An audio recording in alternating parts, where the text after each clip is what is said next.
Sadia and Saud grew up in the same neighborhood and developed their relationship there. Their love was like wild grapevines, a clean friendship akin to the clear water of a flowing stream. Eventually, their families caught wind of it. Saud's mother was a friend of Sadia's mother, as they had spent their childhood together. Upon hearing the gossip about the two, they sat down to discuss it. One said to the other, "Sister, the world is spreading tales about our children. Before anyone creates unwarranted rumors, why don't we forge an alliance between us friends?" Saying this, they both laughed. Sadia, who was standing behind the door, overheard this conversation from her mother and aunt. A smile spread across her face. Suddenly, everything seemed to be smiling at her. Even the flowers in the garden, planted in the golden courtyard, appeared to be laughing today. On that very day, Saud arrived with a covered tray, sending over almond halwa that his aunt had prepared with great care. Mom was in the kitchen. Sadia stepped forward and took the tray from his hands, bursting into laughter. Saud then asked, "What happened? Are you going crazy?" She replied, "If I tell you why I'm laughing, you'll start laughing too." Then, without waiting for a response, she shyly said, "You and I are getting married, right?" "I heard my mom and aunt saying so with my own ears." Saud exclaimed, "This is indeed a joyful matter," and laughed happily as well. Saud used to deliver groceries to Sadia's house daily because there were no men in her house. Her father and brother had both gone to Saudi Arabia to earn money and had told Saud to take care of the house in their absence. On the other hand, his mother instructed him to visit Aunt Batul's house at least once a day and do whatever work she needed help with. This provided him a valid reason to come over every day. His mother would tell Sadia, "Daughter, feed Saud." He would refuse but then sit down to eat, chatting with Aunt Bat. In their conversations, Saud would often say things that irritated Sadia. "Aunt, please tell Sadia to stop studying now. She's grown up and you shouldn't send her out of the house. Oh dear, she has a great desire for learning. Even if I stop her, she won't agree." Aunt Batul always gave a similar response, and Sadia would angrily say, "Why are you jealous of my education? Don't you want me to be knowledgeable?" Saud replied, "So are you planning to work in a bank after completing your MA?" "Yes, I have to work," she said. "Once you become a bank officer, then I won't work anymore." To which he would softly say as he left, "You have to work for my sake after the marriage." Saying this, he would laugh and walk out the door. Who knows what moments bring about which decisions? Therefore, it is said that one should not speak ill. Sadia too unknowingly let slip that she would work in a bank, and coincidentally, it came true upon graduation. Her father and brother tragically passed away together in Saudi Arabia while working on a construction project when they were struck by a crane at the Grand Mosque. This news hit Sadia and her mother like lightning. Alongside the grief of losing both father and brother, the funds they sent each month were now cut off. Sadia had 2 younger sisters in school, and her brother was still very young. Thus, the burden of the entire family fell on Sadia, while her mother was initially worried about sewing together Sadia's wedding attire. Now she continuously handed her newspapers saying, "Daughter, check the job ads. Maybe there's a job opening. You can't just get a job by merely applying. You need recommendations for that." "Fine, but still apply. I'm not in a hurry for your wedding." Meanwhile, Saud had secured a job. His mother was dreaming of adorning his head with a wedding turban. He had fortunately found a job that suited his needs and became a bank officer. His friend's father held a high position in the bank, so he didn't have to struggle much. But Sadia now required to hustle. One day, she pushed her hijab aside and said, "Saud, you should try as well. Mom wants me to work for a while, so she can save some money for our wedding." Saud knew it was merely an excuse for their financial difficulties. He was familiar with every secret of that household. Nevertheless, he spoke to his officer about it. Around that time, some positions opened up, and through his efforts, Sadia also landed a job at the same bank where he worked. She was happy that they were now connected in their workplace. Considering Aunt Batul's financial situation, Saud decided to postpone their marriage plans. It is difficult to hold back in rising waters, and only a sailor can understand that. Sadia had set aside a significant part of her life to support her family financially, believing they would get through their troubles and then consider uniting in marriage. They had no idea how troubles often multiply endlessly, like the thorns in a thicket. One type of problem may resolve, only for another to arise. Such is the nature of life. This was what happened with the loving couple. When Sadia's younger sister graduated from high school, instead of pursuing a job or continuing her education, she fell for a local boy. Fortunately, his parents were decent people. As soon as they found out, they came to propose to the girl's family. Knowing Aunt Bajul's hardships, they wanted to spare her from further troubles, while the boy intended to avoid the complications of marriage for now.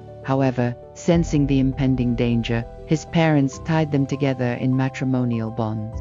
Thus, a substantial burden was lifted off Sadia and her mother sighed in relief. Rashida's younger sister Malika was still in 8th grade. Their mother thought this girl was serious and compassionate. Once she graduated, they planned to get her a teacher training program so she could find a teaching job at a school. Then, Sadia could marry. By that time, the younger brother Tufail would also grow up, and they planned to seek Saud's help for his job. Poor Aunt Batul was unaware of how much the world had moved on. Nowadays, getting a job just for those who have passed high school is a futile endeavor. Nevertheless, mothers often have high hopes. They would tell Sadia, "Daughter, you've made great sacrifices. The destination is near. Once Tufail secures a job, we'll be free of our troubles, and I'll marry you off." Sadia's younger sister Malika turned out to be the sharpest of all. She failed her 8th grade for 2 consecutive years. After that, she adopted the same ways as Rashida, but her efforts failed. The boy deceived her and disappeared, leaving Malika to abandon her studies and drown in sorrow. Thus, 3 golden years of Sadia's life slipped by. Meanwhile, Saud's parents, Saud himself had grown tired of Sadia and her mother's prolonged planning. Saud's behavior had changed. His visits to Aunt Batul's house dwindled and eventually ceased altogether. He began spending more time elsewhere, though no one knew where. When Sadia questioned him, he would give vague answers. They used to commute to the office together, but now he started going separately. Sadia, too, stopped insisting on accompanying him. Her pride would not allow it, especially since Saud had been promoted to a high-ranking position and claimed that the staff found it inappropriate for subordinates to commune with their superiors. "This will harm your dignity in their eyes," he said. Sadia reluctantly agreed, thinking he had a point. She reflected, "I'm the one who made him wait so long. He stayed away from his own happiness for my sake, and yet he hasn't refused to marry me even now." 8 long years had passed. Saud was transferred to another branch, and Sadia began noticing strands of gray in her hair. When Tufail completed his graduation, Saud secured him a job. Aunt Batul's back had started to bend with age. Time slipped by silently. Eventually, even Malika got married. All familial duties had been fulfilled, and now Sadia was left at home with her mother. She spent her days seriously contemplating her own future. Saud, having reached a senior position, had become so busy that Sadia would go weeks without even a glimpse of him. Finally, she started visiting him herself, insisting that it was time they got married. She believed Saud would be overjoyed that the waiting was finally over. She thought the time has come that he eagerly awaited. Sadia assumed he would immediately start discussing dates upon her proposal. But to her shock, instead of showing excitement, Saud responded with indifference and coldness. Sadia felt as though he was stalling. When she asked him the reason, he finally said, "Earlier, your circumstances weren't good, and now mine aren't. My father has suffered losses in his business, and my entire salary goes into the household. Let a few days pass. I need to save enough money to ensure our wedding is grand, and only then can we discuss this matter." During this period, Saud started meeting Sadia more often but kept hiding the real truth that he had secretly married someone else, a fact even his family didn't know. After office hours, he would go straight to his in-laws' house, stay with his wife until late at night, and then return home. He had told his mother he was working a part-time job elsewhere. Sadly, Saud had given her false hopes, while she had placed all her savings at his feet. A year later, Sadia learned from Saud's family that he had returned from abroad and was now in another city, rarely visiting home. Sadia's sacrifice went in vain. To repay the loans, she had to forego even basic comforts in life. Slowly but surely, she paid off her debts. But after that, saving money became a habit. She saved every penny and every rupee. She didn't care if her clothes were old or faded. If her sandals wore out or her shoes broke, she'd get them stitched by a cobbler and wear them again. Her friends felt sorry for her when they saw her condition and would force her to wear new shoes they brought for her. At home, if her sister-in-law wasn't in the mood to share food, Sadia would eat bread with chutney, or sometimes go to bed hungry. She wouldn't buy herself anything to eat, and she went years without eating fruit. She traveled to work by bus. Even though her salary was now enough to buy a car and hire a driver, she had become an officer.